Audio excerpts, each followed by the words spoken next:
Good morning, and welcome to the WellMed Charitable Foundation Caregiver Teleconnection. We have the beginning of a new series today that goes through the month on Wednesdays, and this one is entitled Our Health is Our Wealth. We're starting with nutrition, and nutrition is a really cool place to start because it's really important as the basis for good health. And with that, I am going to tell you about our presenters. Dr. Elliot Montgomery Sklar is a public health professional, focused upon supporting the health of the public through academic work, research, and service. He has led healthy aging programs for seniors and caregivers in Canada, Florida, and virtually on the web. Dr. Sklar is an associate professor of healthcare sciences at Nova Southeastern University in Florida. He publishes and presents his work internationally, which is focused on the complexity of issues related to aging and caregiving. Lucy Barylak received her master's degree in social work from McGill University and has dedicated her career to supporting caregivers. Lucy was the founder and long-term manager of the Caregiver Support Center, a respite program for family caregivers. There, she oversaw multidisciplinary training across caregiving, mental health, elder abuse, and palliative care. In 2003, and 2012, she received the Queen's Jubilee Award, presented by the Canadian Home Care Association, awarded for her dedication in developing a national coalition to support the issues and challenges facing informal caregivers. Ms. Barylak has co-edited a book for healthcare professionals called Responding Creatively to the Needs of Caregivers, and she's been a key architect of screening and assessment tools for family caregivers, for which she provides training to healthcare professionals across North America. Lucy consults for private industry, including WellMed Charitable Foundation and their clinics in Texas. Additionally, Lucy is a liaison supervisor at the School of Social Work at McGill University, where she currently supervises, 22 interns, I believe. So welcome, you folks. We're so pleased to have you. And I love how the calendar says that you're special guest speakers, because at this point you really are our special guest speakers and kind of a mainstay in our program. So thank you so much for being here today. Thanks, Evelyn. Thank you so much, Evelyn. Welcome, everyone. We're very excited to be here this month with a really cool series, we think, that focuses on health promotion. And that might sound like a buzz term, but it's a very important and overlooked field within healthcare and public health. Health promotion is the process of enabling people to increase control over and to improve their own health. And that is the goal of our series this month. So we've broken it up into 4 programs in which we'll cover different ways in which you can control your health better by making small changes to improve upon your health, also the health of someone you might be caring for.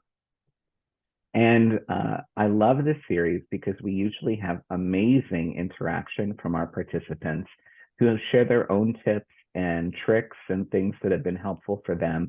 And we certainly encourage you to do that through our series and our program today as well.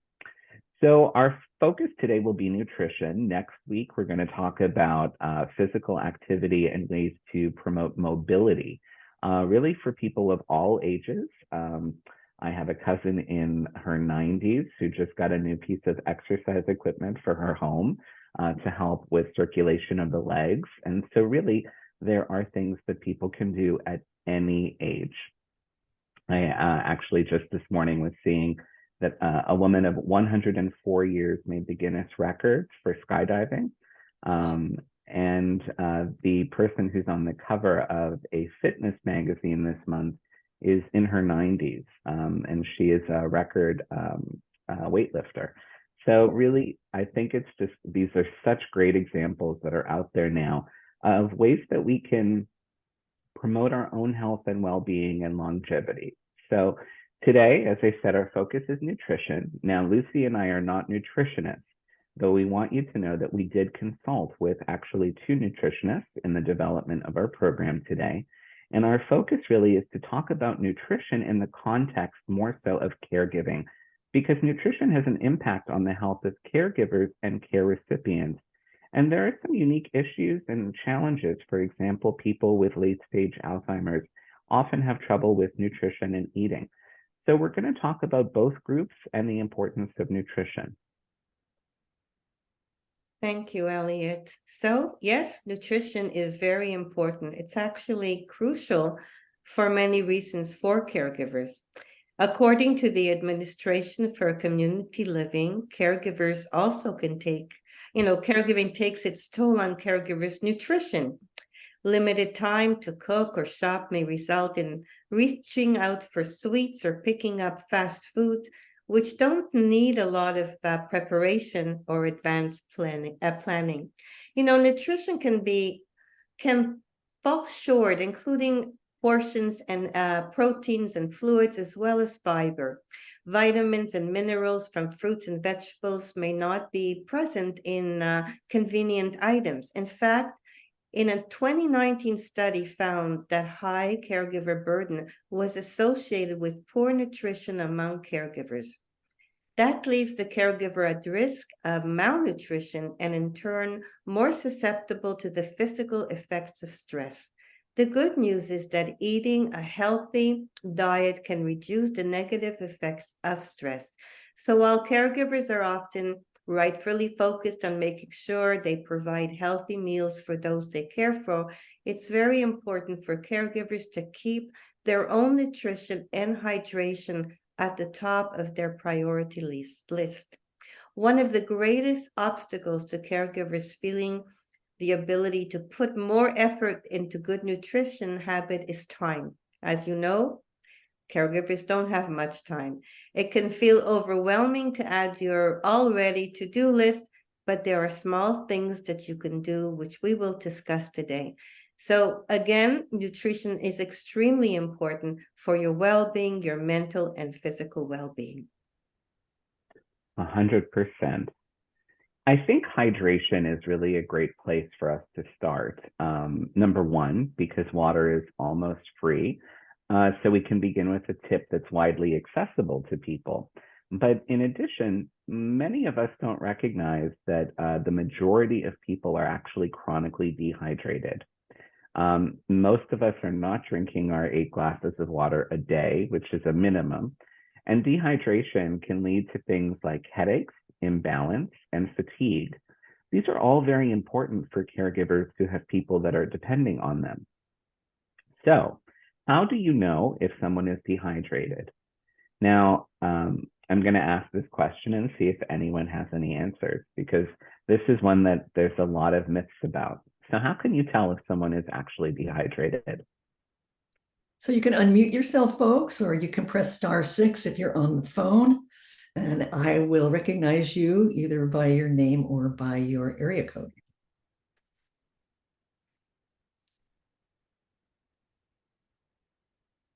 Oh, come on, you guys know the answer to this. Lots of answers.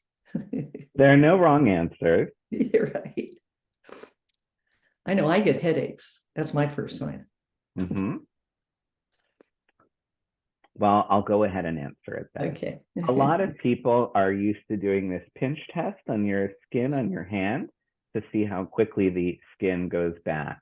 But with older people who have thinner skin, that's actually not the most ideal test.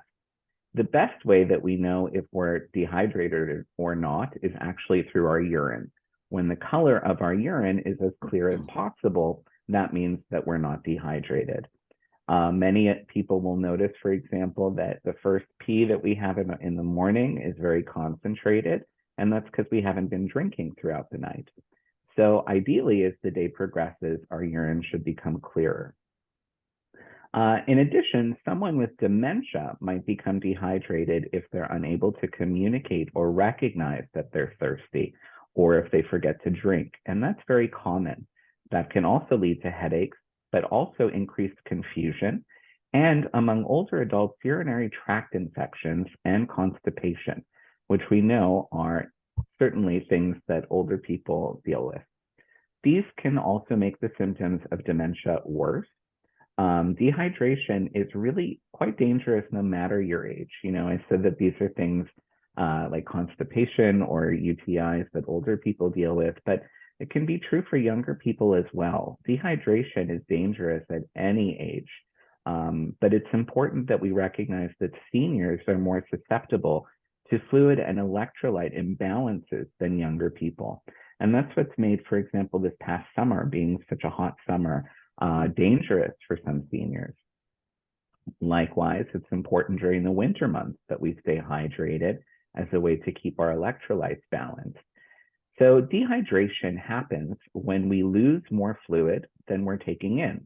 And we know that when we perspire in the summer, that happens as an example. Or if you're exercising and you're getting sweaty, some people get very thirsty. So this happens with anyone, but older adults are at increased risk for a couple of reasons. As we age, our kidney function decreases and it declines, meaning that we might lose more water through urination. In addition, certain health conditions can challenge our ability to retain water.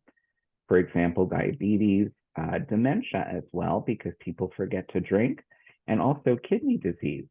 And there are certain medications that also have impact on our hydration and our electrolytes. So for example, diuretics, blood pressure medication. These are things that can certainly have an impact on losing more water through urination as well. Diuretics, that's their purpose, right? So I recommend drinking water, and I happen to really like water, but I know that I'm not part of a wide majority. Many people don't like to drink very much and not much water. So if you have a loved one who doesn't like to drink, try to find something that they enjoy that is limited in sugar. A good example, and I don't mean Diet Coke, but a good example is that if your loved one likes juice, try to balance the juice with water so that it's a little bit more hydrating and less sweet. Try to avoid soda as much as possible.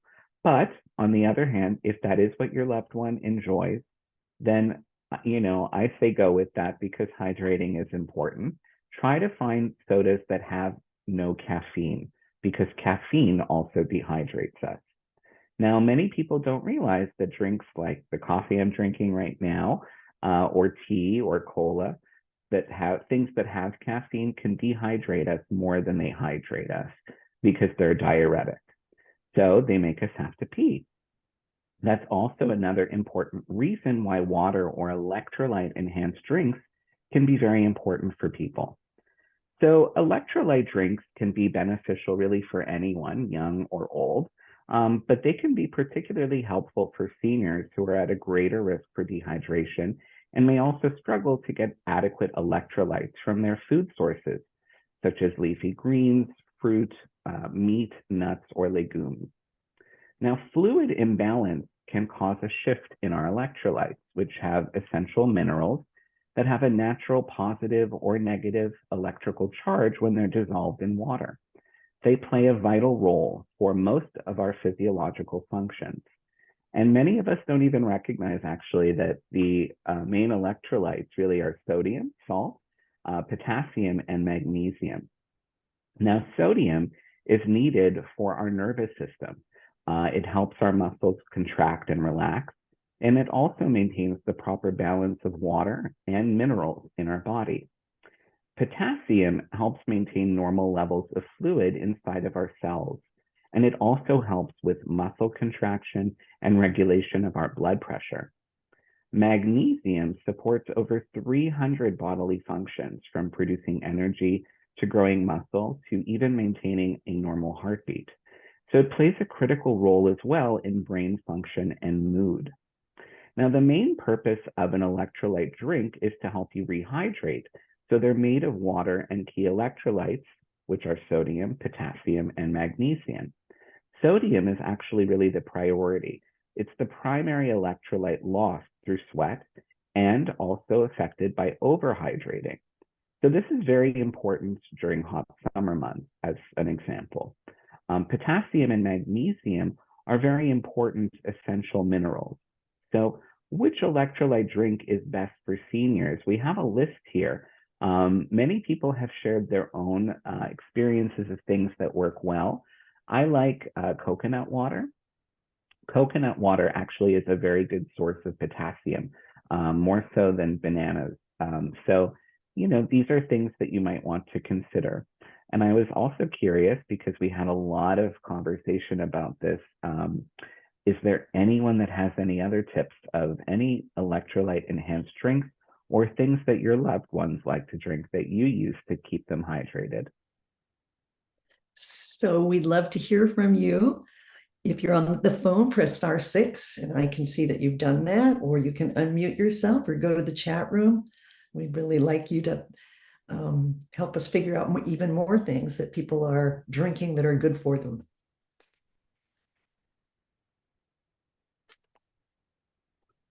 I'm still a big advocate of giving people what they like. So, while I recommended coconut water, I brought some to my 92-year-old cousin, and she did not enjoy it. We tried the coconut water that's flavored, but it has a little juice in it. Not a fan. So, everyone has something that works better for them. She likes water and lemon. Anybody? Okay. So for those participating today or listening in at a later time, just remember that a lot of store-bought sports drinks, like your Gatorade as an example, do contain a lot of artificial colors, sugars. Some of them are a less than ideal solution for trying to hydrate someone. So think about the list that we have here. I also love the idea of having a reusable water bottle with straws for yourself and your care recipient. These are things you can get on Amazon really cheaply or at your grocery store. It's just an example of practicing good habits together. There are water bottles with infusers, and that's what I wound up getting from my cousin. You can put pieces of fruit or lemon into it so that it does flavor the water. And another great thing about these water bottles, which we'll talk about next week, is that they double as hand weights. So you can do exercise with things that you already have around. So. Yes, Elliot, we know that exercise is one of your biggest things that you promote, and I totally agree with you. Okay, so, we receive emails. I'd like to share this one with you. I'm a caregiver for my mom, who used to be the most amazing cook. As a result, I never bothered learning. Through my adulthood, my mom would bring in a ton of prepared food every week. She has Alzheimer's, which has progressed, and now I live with her to take care of her. One of the greatest challenges in this journey for me has been not knowing how to cook and not having the time to learn while working from home and providing care. I've been buying prepared and frozen meals, which I know isn't the best. My doctor told me I need to cut back on salt and sugar, which is pretty much in all of the prepared foods I have been eating. So first of all, thank you for your email. I want to tell you, you're not alone. Okay? There are lots of people that, for different reasons, have never been cooks or things, and working, it's easier to pick things up. And so I want to say that it's the first step is acknowledging that you really do need to do something about it, and you need to reduce, because it does increase your weight, and it's difficult. Okay, so I just saw a few things in the chats before I go on. Should we look at those, or? Melissa had shared that she has been drinking lemon sips, and so I asked her to keep us posted on how she's liking them. Okay, thank you for that. Many of us know we should eat better, but having time to think about planning your own meals can seem like a luxury when you're a caregiver. How can you think about nutrition, much less to do anything about it, when you have so much to do in your caregiving role? And that's where this lady is here as well. I mean, she's caring for her mother. But it's important to find a way. You may have heard this before, but it bears repeating. You have to take care of yourself before you can take care of anyone else. Eating nutritiously is one of the best ways you can do in promoting your own wealth, your own health, and the person you're caring for. So let's look at just some small steps that you can take, So how do you eat well? You can become a healthy eater by making simple changes. So here are some ideas to get started. Ask for a referral to a nutritionist and look to see if there are any cooking classes in your community, but might be of interest if you have, obviously, if you have some respite care. Add something nutritious to your current meal instead of taking something away. For example, go ahead and keep eating ice cream, but add chopped veggies to your eggs in the morning and to your pasta at dinner. So it's, we're not saying just stop everything, but think about it and then try and add these things on. Try to think of some of the foods your mom used to make and see if you can find easy recipes to follow online. Many also have videos that walk you through each step. And I know there's a lot of amazing TV shows with a lot of different chefs on it. And I know I love that. There's one particular one that I watch and really adds a lot of things to my health as well. Find healthy substitutes. For example, switch from white rice or pasta to whole grain versions for extra fiber and vitamins. So these are just little things. Cut down on highly processed foods and foods with added sugar, including sugary drinks. That's one thing I've cut out from my diet altogether. Even if you stick with processed foods, some are better than others, and a nutritionist can help you learn about food labels and how to make better choices. I mean, today everything is labeled, so that's kind of easy, and you really should be looking at the labels.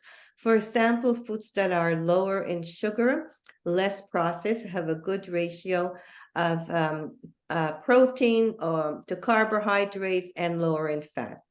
Try to shop more around the perimeter of the grocery store where items are refrigerated. That's often where healthier options are located. If these suggestions seem overwhelming to you, take one thing at a time in whatever you do, okay? So it's really one step. One of the things that is also extremely important is to plan ahead for easier food preparation. Planning ahead can really help, and many grocery stores also have items already chopped or prepared to make things easier. For example, you can get mushrooms already sliced to add to a jarred tomato sauce and add some fresh basil to simmer it. Make some whole grain pasta instead of white, as I said before, or a rotisserie chicken with some vegetables that you can microwave in the back can be easy options for a healthy meal. Okay, so these are some prepared food, but they're much healthier. Keep an ongoing shopping list, maybe, a notebook or on your phone. Write things down during the week when you think of them so that you can actually be aware and pick them up. It's also, some people really use a slow cooker. Prepare meals the night before and plug in the cooker while you're out during the day. If you prefer not to have appliances on when you're done, you can cook a meal overnight, place it in the refrigerator in the morning, and heat it up when you come home. Now, speed cooking with programmable pressure cookers such as Instant Pot or an air fryer. I don't have one, but I hear a lot of my friends use it a lot, and it's great with little fat in it.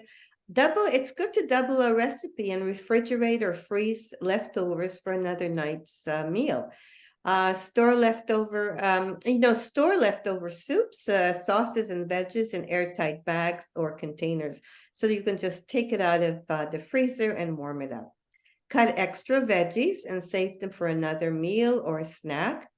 When you do shop the side aisles of the grocery, stock your pantry with low sodium, low fat canned foods. Buy things when they go on sale, if you know where the sale's on. Like, it's really good beans and veggie stock, quick cooking whole grain, tuna, chicken, salmon are great for fast, inexpensive, easy meals. And I have to say that it's also, all these things are really very, very good for your eyesight and other parts of your body. Leafy greens are great. It's also important too that ask for and accept help from others. There's nothing wrong with that. So if you have a family member available, invite them to come and help you a little bit, help to teach you how to prepare some meals, doing some of the chopping and preparation with you, preparing a sauce or marinade, cleaning up the kitchen after dinner, sharing easy, healthy recipes with you. Okay. You can also ask for their help with other caregiving tasks. So you can do the shopping and cooking yourself. And you could say, I really need to go shop, and would you come and stay for an hour? Even with support and help from others, getting into the habit of eating healthy takes time. It takes the average person about 6 weeks to create a new habit, whether it's good or whether it's bad. So keep that in mind, okay? That it really happens quickly or slowly. Start with small goals that you can easily achieve. Small goals will go a long way and give you confidence to strive for more. So the National Council on Aging has some amazing information and resources and recipes on their website, which we're definitely going to share with you a little bit later on. So it may be helpful to have someone else make meals or use a service such as Meals on Wheels if you really are not into cooking or don't have the time, which brings meals right to your home. For more information, you can contact Meals on Wheels America, and it's you can call 1-888-998-6325, and there's a website that we're definitely going to share with you. Now, before I go any further, are there any questions or any thoughts? All right, folks, it's your turn. I saw a few things on the podcast. On the chat, yes, I shared a brand of pasta that I really enjoy because we mentioned pasta a few times. It's a very easy thing to make, and there are a lot of pastas that taste just like regular normal pasta that are higher in protein and higher in fiber. There are even pastas now made out of chickpeas that are high in fiber, and they're gluten-free. So really, there are options for anyone's nutritional needs and lifestyle. And they've got those vegetable noodles like zucchini, and those are good too. Yes, They're great. I actually mix them together because if I just have the zucchini, I don't feel satiated enough.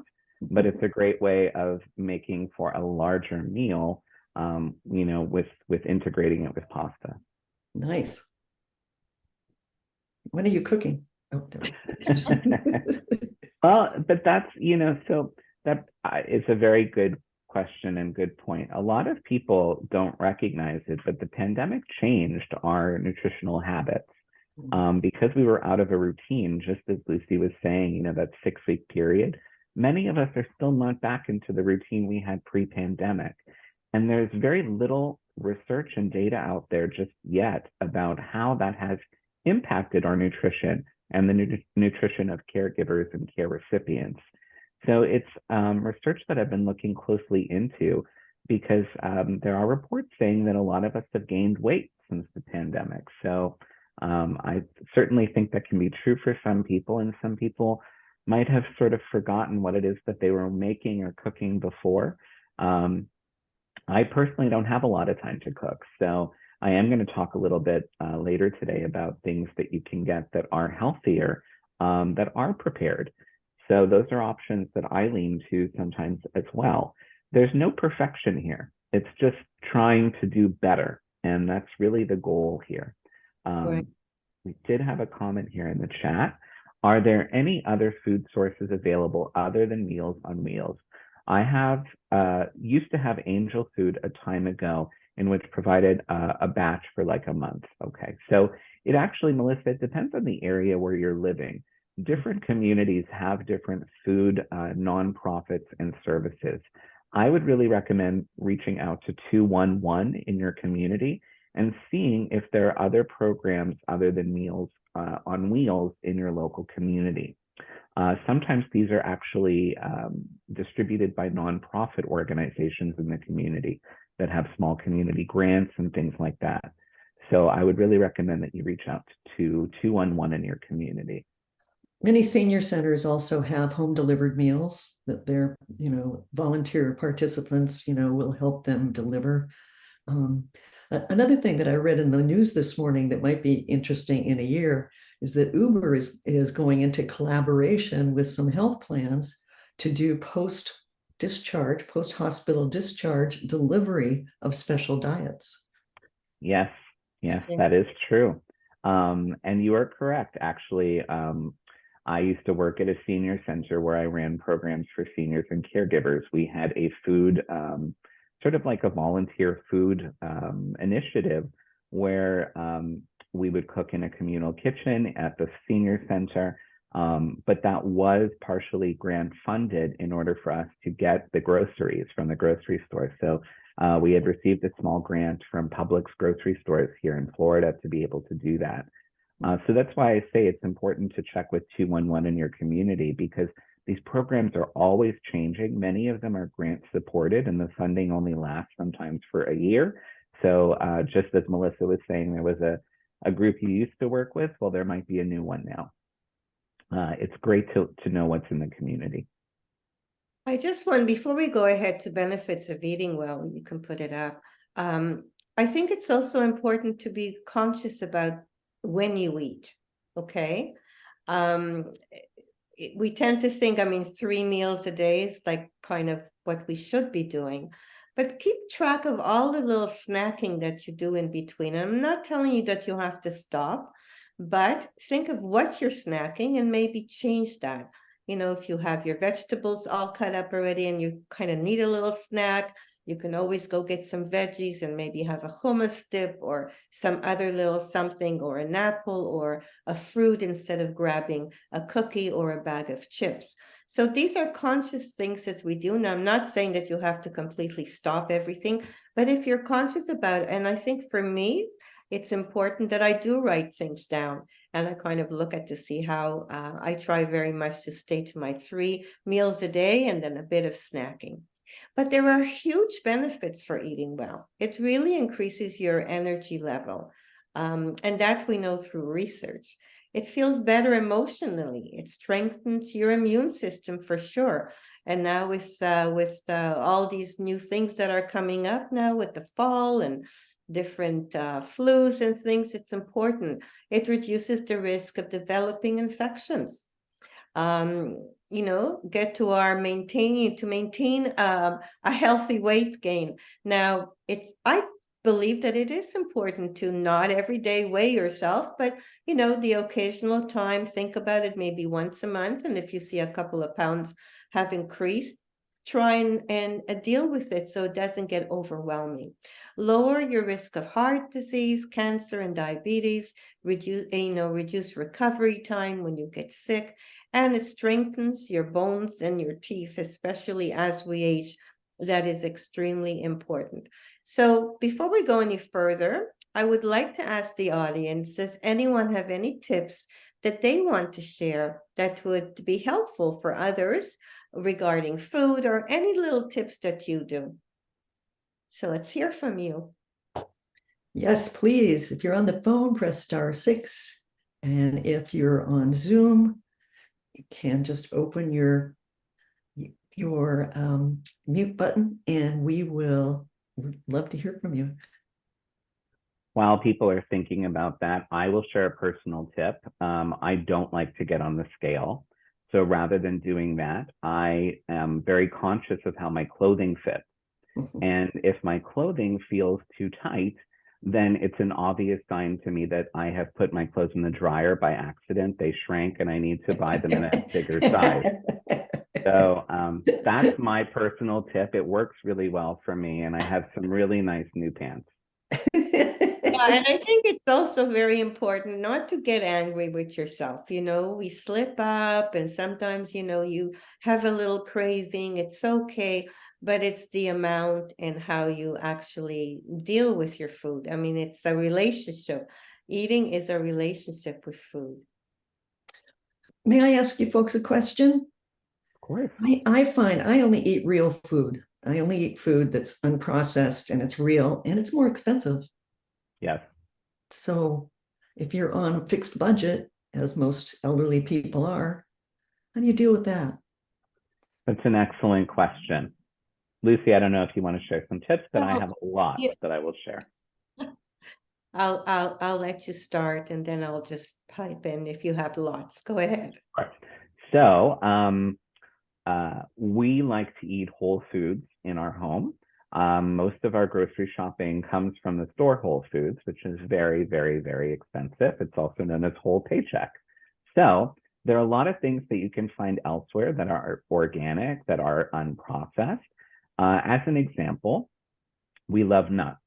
Nuts usually go on sale, buy one, get one at our regular grocery store. And when they do, we'll stock up.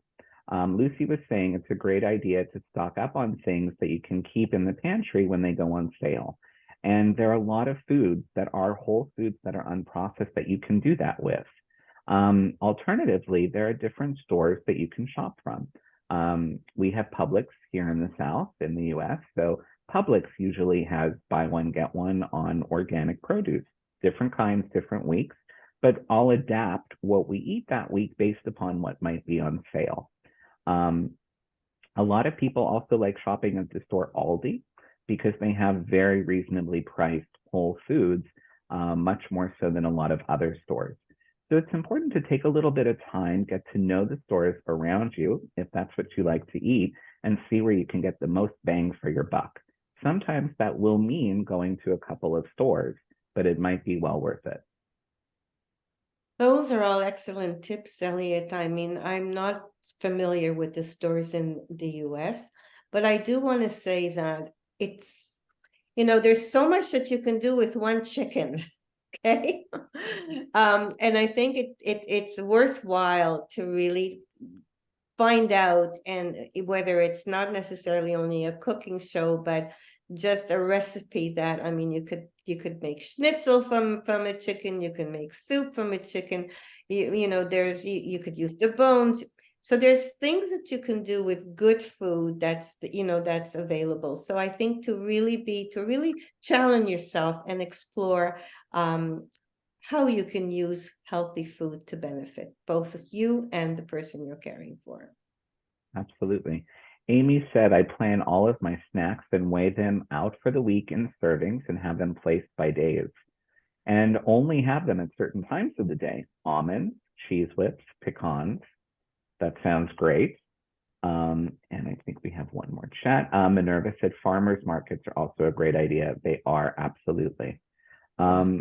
Evelyn, did we help to answer some of the question that you had about how to get your whole foods at a better price, perhaps? Yes, and I think one of the other things that, especially when in terms of protein, that a lot of protein can be put in the freezer for a couple of months. So if you get a piece of salmon, for instance, and you cook it and you can only eat half, that can go in the freezer. You can just cut it in half and put it in the freezer. The pantry is good, but I find, especially for nuts, I prefer the freezer because they last longer. Yeah. Lots Yeah, of like, yes. And somebody said about fasting. I think there was something on the chat. Yeah, fasting helps. I think that might have been a joke. But tip is that for share. you, Elliot? But Melissa shared a tip. Cooking for days ahead that's I think so helpful. And you can freeze cooked food as well. Homemade smoothies can suffice as a meal as well. And I think that that's great. The other thing that I like to do is we go to Costco and we're only 2 people in our household. So when we buy, for example, a big thing of mushrooms, I'll wash them, cut them. Well, actually, I brush them as you're supposed to with mushrooms, cut them up, and I'll put them in bags in the freezer so that they're pre-portioned, and that way I have them ready for a recipe. I also love the freezer and the fridge to keep everything in. Living here in Florida, nothing is safe in a pantry, in my opinion. So even cereal and everything goes in the fridge. But these are really great ideas. Also, I love soups. You can make a soup really easily and have that as a meal. Whole Foods has these great ramen noodles that are prepackaged. They're actually low in calories, sodium, and I make ramen noodle soups with shiitake mushrooms. I make them all from scratch, homemade, vegan, but it takes me about 10 minutes, and that's a great meal. You can put bok choy or other things in there too. And then as we're getting into cooler months, especially for those in the north, it's a great idea too. Now, I had said that I don't have a lot of time sometimes. So I wanted to share some of my favorite frozen or prepackaged foods because I wanted to show some examples of things that you can buy that are not so terrible for you. So I happen to shop at Trader Joe's a lot. I really like that store because they do have a lot of packaged foods. And if you read the labels, some of them are actually not that bad. So I have an example of a meal here, which is a cod provençal with ratatouille and a wild rice that I enjoy for lunch. I will probably have it for lunch when we're done with our program today. The reason that I showcase this is that, in my opinion, it has a really good protein to fat ratio.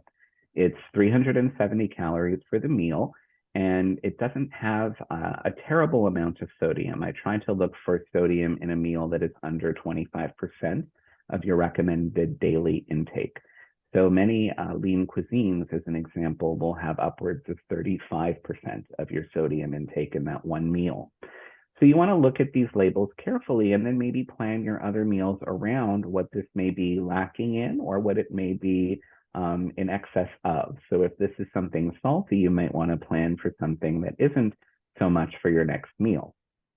I also happen to really love dry roasted edamame.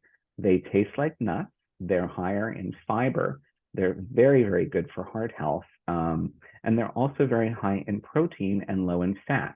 So they keep me full for a really long time, and they're very inexpensive, which is a key.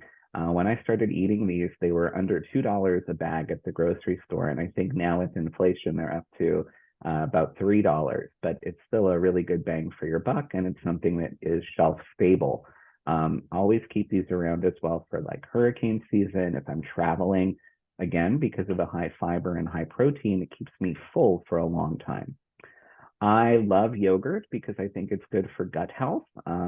I know many people have an aversion to dairy, but Chobani now has a zero sugar yogurt. It only has 60 calories. It has a lot of probiotics and it's sweetened with stevia, usually something I like to stay away from. However, in this case, I think, again, really good protein for the amount of calories you're getting. And I love keeping blueberries in the freezer. Blueberries are such a rich source of antioxidants.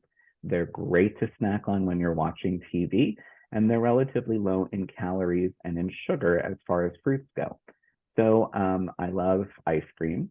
Halo Top here is one example of something you can get that's low in calories. Many people look for a switch out for people. This is a good example of one.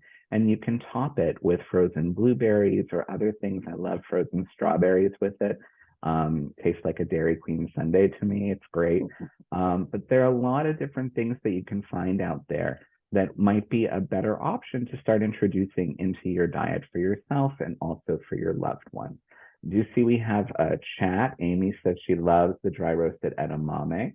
And they have different kinds, different flavors. They have wasabi flavor. They have them with goji berries as well, which are also super high in antioxidants. I wanted to see if anyone else had anything they wanted to share. This is usually the part where everyone loves to share something that they enjoy that's healthy. Let's go, folks. What else are you eating that you know is just your little favorite snack that's really good for you? I have to say that I really enjoy tofu. I really do. I Tofu know. is great. I like it. I like it too because it's whatever flavor that I, put into it, and it's just yeah. I don't like the texture. It's so What? it really, the texture, it depends on the type of tofu and how it's prepared. You Yes. can get tofu and make it in the air fryer now, and it's delicious. So give it another whirl, Evelyn, at some point. Okay. I do always joke that during hurricane season, when everyone's buying their preparedness items, the one thing you can always be sure that you'll find at the grocery is tofu. Latanya asked, do you find the edamame in the nut section of the store? That's a great question, Latanya. It depends on the store. I find them at my Publix store. At Publix here, they're sold in a health food section. but they did used to sell them with all the other nuts. And at other stores, I've seen them in the produce section. So you can ask someone that works there, but I've seen these at Walmart now. I've seen them everywhere. So it is a widely distributed item. Minerva said, I tend to buy pretzels, peanuts, and dried cranberries and create my own little snacking idea. I love that. Sometimes I add M&Ms, so I have sweet and salty. That's Nice. great. And you might want to try sesame pretzels instead of salted pretzels. That's a way of lowering the salt in there too and adding a different type of a nutty flavor. These are great ideas, and I appreciate the sharing of them. I'm going to keep going, so I make sure that we get to the rest of our presentation. I will mention that there are a lot of notes here, so we will be sharing a copy of our presentation with everyone that registered. And Amy said that she does low carb, high protein, loves cheese sticks, beef jerky, cheese whips, and pecans. They have to be together. I understand that. So I know that we're coming short on time. I just wanted to quickly mention the MIND diet, because we've been asked so many times about diet and the role that diet can play in reducing or preventing cognitive decline. Now, the MIND diet has been linked in some studies with patients of Alzheimer's and dementia to slow cognitive decline. Now, there's no research that shows that the MIND diet reverses Alzheimer's, but there is a lot of evidence that supports a connection between diet and preventing or slowing the progression of the disease. So MIND stands for a mix of the Mediterranean and DASH diet. So it's the Mediterranean diet, many of you are familiar with, heavier in things like salmon, fish, healthy oils. And the DASH diet is an intervention for neurodegenerative delay diet. So there have been studies that have been published that show that a reduction of certain foods and an increase of other foods are helpful. So things like blueberries, as I was mentioning, whole grains, fish, olive oil is the primary oil that we would want to be using here. And we'd want to limit consumption of red meat, butter, cheeses, no more than one serving a week, and sweets as well. So I'm going to leave this information and move on to the next kind of diet here, because this is a really popular thing that people are talking about right now. If you have Netflix, you might have seen that they have a documentary about the blue zones and longevity. The only place in North America that is a blue zone is in Loma Linda, California. And back in 2008, and I should first clarify, the blue zones are the areas where people are living the longest, but also the healthiest.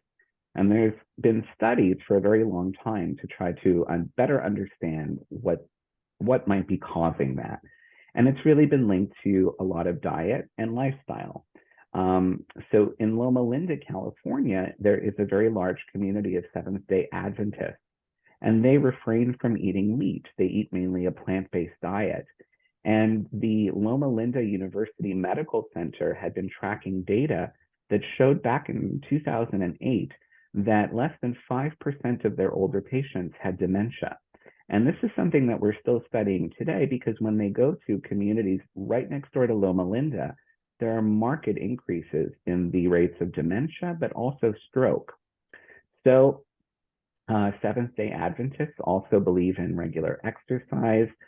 They have strong family ties, community ties. So the blue zone diets have really been shown to help promote longevity, but also in a very healthy way.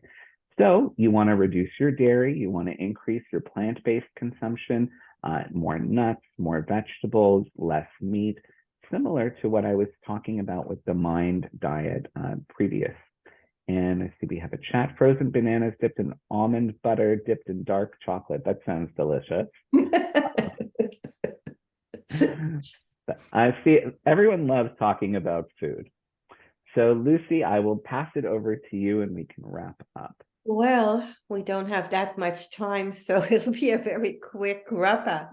I was going to talk more about when you have someone, a loved one, a family member living in long-term care, and the whole idea of refusing to eat or drink is a common thing, and concerns for many caregivers. Food and dining are, It's part of your quality of life. And as you see, there was in the American Academic of Nutrition and Diets reports that approximately 50 to 70% of residents leave 25% or more of their food uneaten at most meals, and 60 to 80% of residents have physicians or dietary orders to receive dietary supplements. So what I'm trying to say is, if the person you're caring for in long-term care or even at home is refusing to eat, there might be other reasons. So please take them to the doctor. It could be that their teeth are bothering them, or their gums are bothering them, or whatever it is, and they cannot express what's going on. Some medications can also affect that, their whole perception. So it really, nutrition is so important. And if this is something that is of concern to you as a caregiver, there are things that you can do about it. So here we have, you can, smaller meal portions and smaller plates is something that you could look at. Ensure food is soft enough for the resident to comfortably chew. Many individuals have favorite meals of the day. Add additional nutritional dense food at the meal, such as fortified foods, avocado, finely chopped meats, eggs. But even if they like to eat the same thing over and over again, it's okay as long as they're eating. There's appetite stimulants can be ordered from the physician. That's something that you can look into as well. Sometimes changing up the eating environment can be helpful, as you know, for us too. Sometimes if it's a nice day, take them out, have a little picnic, be patient, creative, and flexible. And I can go on and on and on, but I've got to let Evelyn have her say, because she always has some important things to share with us. But what we didn't say, Elliot, is that we are going to be staying for an extra half hour, right? After the session is over, for any of you who want to stay behind, there will not be a recording. We can talk more in details and share information together, but we'll let you know just before Evelyn says goodbye. You're on, Evelyn.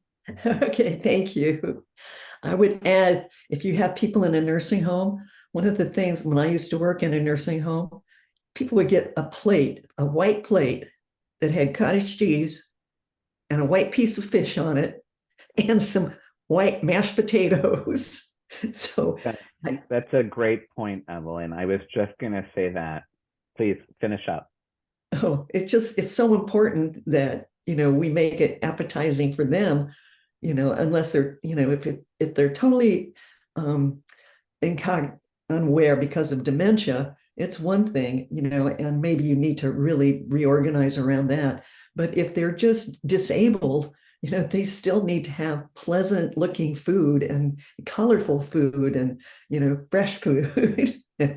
And also there can be impairments to vision as well and other senses. So it's important for there to be contrast in color between, and there's a lot of research that just came out about this.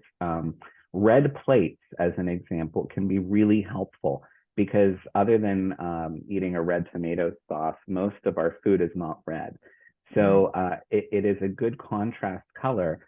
I even saw an OT that I was working with recently, an occupational therapist, who recommends getting in the summertime, those colored outdoor plates that, you can sometimes get in a multi-pack, so that there's different colors and you can switch up the colors depending on what food you're serving to make sure that it looks very different from the plate. Good ideas. Okay, is it my turn now? I'm just going to do some housekeeping. For all of those of you who are on the call today, I want to thank you so much for being here. You will get the post-session questionnaire in a couple of days with the resources and with the slideshow, which includes the resources. And we hope that you will take a minute to fill out that post-session questionnaire because it helps us do a little better job of, trying to improve all the time. If you're not registered, you won't get that. So please call our customer service person and register. The number is 866-390-6491. And probably you've been on these calls before and you're already getting the monthly calendar, but it's a treasure because we have 13, 14 sessions this month. This was the first one, and they're all on a variety of topics. And I'm not going to take the time to read them because I have something very exciting to tell you about. WellMed Charitable Foundation and many partners are having an aging summit on November 9th, and they would like you to save the date. And it's from 10 to 1, and that's Central Time. And you can use your phone, your computer, you can call in. There are several in-person locations at the SOS centers. They're going to be both the author of Heartwood, The Art of Living with the End in Mind, who was a winner of a Nautilus Gold Award, and also Dr. Lucas, who's a psychologist, who's the author of Being, Your Happiness, Pleasure, and Contentment. So this should be a very exciting presentation. They have these every year. They're extremely well attended. And because they're so resourceful, they have it in Spanish on November 16th, the same sessions. So please call the number I just gave you. This is 866-390-6491. You can call for assistance. You can go online to register. Let's see, what else do I need to say? Oh, it's going to be very exciting. So with that, I will say, I just want to thank our speakers so much. They do all this research, get us all the, the red plate special. That really got me. I love that. Got to buy some for those nursing homes. They do the research, they present it so well and so understandably. And I just really appreciate what you guys do. And I also appreciate all of our participants, because without you, we wouldn't be here.